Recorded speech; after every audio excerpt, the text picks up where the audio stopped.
আসসালামু আলাইকুম ওয়া রাহমাতুল্লাহ। আলহামদুলিল্লাহ ওয়াসসালাতু ওয়াসসালামু আলা রাসূলিল্লাহ, আম্মা বাদ।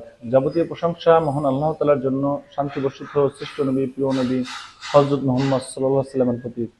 এখন চলছে মুহররম মাস, আর মুহররম মাসের 10 তারিখকে আশুরা বলা হয়। আজকে আমি আশুরার ইতিহাস, করণীয় বর্জনীয় সম্পর্কে কিছু কথা বলবো। আমা তৌফিক ইল্লা বিল্লাহ। প্রথমে আসি ইতিহাস।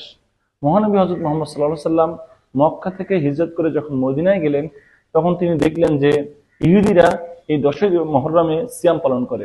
মহানবী সাল্লাল্লাহু আলাইহি ওয়াসাল্লাম জিজ্ঞেস করলেন, হে ইহুদিরা, তোমরা এই 10ই মুহররমে কেন সিয়াম পালন করো? ইহুদিরা উত্তরে বললেন যে আমাদের নবী মূসা আলাইহিস সালাম এই 10ই মুহররমের দিনে এই যে ফেরাউনের হাত থেকে নাজাত প্রাপ্ত হন। এই সুক্রিয়া স্বরূপ মূসা আলাইহিস সালাম এবং তার কওমের লোক বনী ইসরাইল এই দিনে সিয়াম পালন করত। এই জন্য আমরাও এই দিনে সিয়াম পালন করি। মহানবী সাল্লাল্লাহু আলাইহি ওয়াসাল্লাম উত্তরে বললেন যে আমরা তো মূসা আলাইহিস সালামের বেশি হকদার, তাহলে আমরাও এই দিনে সিয়াম পালন করব। মহানবী সাল্লাম এবং সাহাবীরা এই দিনে সিয়াম পালন করতেন।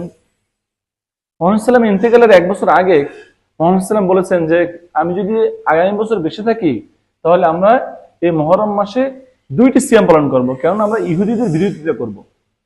মহানবী সাল্লাম বলেছেন যে তোমরা 9 তারিখ এবং 10 তারিখ অথবা 10 তারিখ এবং 11 তারিখ এই 2 দিনে তোমরা সিয়াম পালন করো।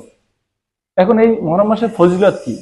মুহররম মাসে হচ্ছে শাহরুল্লাহ, আল্লাহ তাআলার মাস। এই মাসে যুদ্ধ বিগ্রহ সকল কিছু করা হারাম, এবং এই মাসে আপনি যত ভালো কাজ ভালো আমল করবেন, আর মুহররম মাসের 10 তারিখে বিশেষ করে এই দিনে সিয়াম পালন করবেন, আর ইহুদিদের বিরোধিতা করার জন্য 2টি সিয়াম পালন করবেন, 9 এবং 10 অথবা 10 এবং 11। মুহাম্মদ সাল্লাল্লাহু আলাইহি ওয়াসাল্লাম বলেছেন যে আমি আশা করি এই মুহররম মাসের সিয়াম পালন করলে আমাদের পূর্ববর্তী 1 বছরের গুনাহ ক্ষমা করে দেওয়া হবে। এই জন্য ভাইয়ের আমার, আমরা মুহররম মাসের 2টি সিয়াম পালন করার চেষ্টা করব। একেবারে যদি না পারি, আমরা অন্তত 1টি সিয়াম পালন করবো ইনশাআল্লাহ। এখন আসি মুহররম মাসের বর্জনীয়।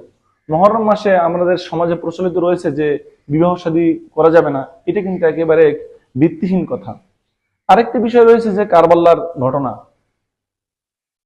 হুসাইন রাদিয়াল্লাহু তাআলা আনহু কারবালার প্রান্তরে 10ই মুহররম তাকে শহীদ করা হয়েছে। আমরা এই শহীদে হুসাইন রাদিয়াল্লাহু তাআলা আনহু শহীদ আমরা ব্যতীত। কিন্তু ভাইয়েরা আমাদের মনে রাখতে হবে যে একজন মুসলিম, সে যতই মর্যাদা সম্পন্ন ব্যক্তি হোক না কেন, তার জন্য মৃত্যুর পরে 3 দিনের শোক আমাদের পালন করতে হবে। 3 দিনের শোক, আমরা কখনোই এর থেকে বেশি শোক পালন করতে পারি না। আর মুহররমের যত ফজিলত বর্ণিত হয়েছে, যত কিছু বর্ণিত, সব মহানবী সাল্লাল্লাহু আলাইহি ওয়াসাল্লাম জীবিত থাকাকালীন বর্ণিত হয়েছে। মহানবী সাল্লাল্লাহু আলাইহি ওয়াসাল্লামের ইন্তেকালের পরে 61 হিজরিতে এই হুসাইন রাদিয়াল্লাহু তাআলা আনহু শাহাদাত বরণ করেন। ভাইয়েরা আমার, এই জন্য আমরা এই দিন শোক দিবস পালন করতে পারি না। কেন পারি না? যে 3 দিনের বেশি শোক নেই ইসলামে। তাহলে আমরা এই বছরকে বছর, এই যে প্রায় 1300-1400 বছর আমরা এখনো পরেও আমরা শোক পালন করবো, এটা ঠিক না।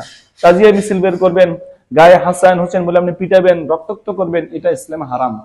হ্যাঁ, আমরা এটা করতে পারি যে হুসাইন রাদিয়াল্লাহু তাআলা আনহুর জন্য আমরা তার স্মরণ করতে পারি, এই বিষয়ে কিছু ধর্মীয় আলোচনা করতে পারি, এবং আমরা তার জন্য দোয়া করতে পারি। মহান আল্লাহ তাআলা আমাদের সকলকে এই মুহররম মাসের গুরুত্ব বুঝে সঠিক আমল করার তৌফিক দান করুন। আমিন। আসসালামু আলাইকুম ওয়া রাহমাতুল্লাহ।